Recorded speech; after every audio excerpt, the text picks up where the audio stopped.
POS terminal from Dr. Calvino's workshop. When Prey launched, I hit a game-breaking bug on PC that prevented me from recommending it. Now that's been patched, and so has this review. It's now updated to cover our experiences on all platforms.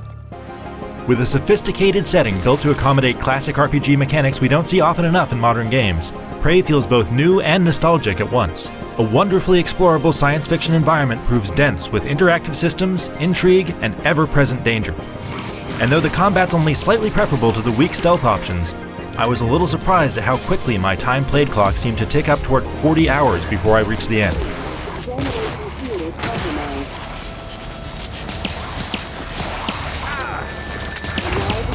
The first hours of Prey are enticing, with a mind-bending psychological opening that foreshadows a story more interesting than what the main plot ends up being.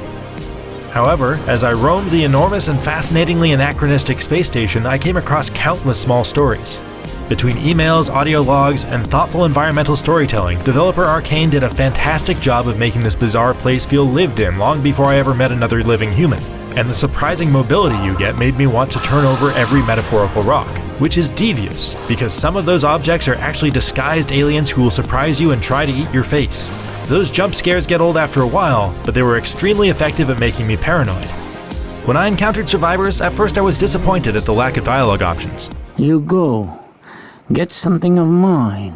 But then I realized Prey's approach is more novel. You're given a task, such as saving someone or killing them, and your actions determine your moral position.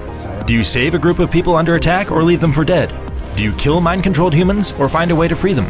It's nice to see actions speak louder than words when it comes to RPG morality, and these choices were satisfying if somewhat bluntly recognized in the ending. Prey follows closely in the footsteps of classic first-person RPGs like System Shock 2 and Deus Ex, and puts some of their best ideas to good use. There's complex character development and flexible, semi-open world level design that allows you to reach objectives by different paths depending on your strengths. It sends you back and forth across the same moderately varied zones repeatedly, but often you'll have unlocked a new ability that will let you access new nooks and crannies, which keeps them interesting. All that detail goes a long way to compensate for the fact that Prey isn't the best looking game out there by a long shot.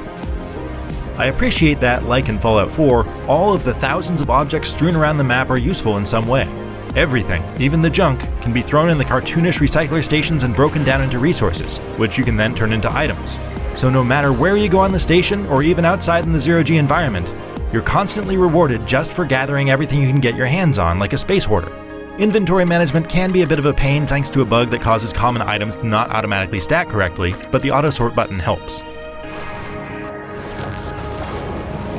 Its biggest weakness is combat.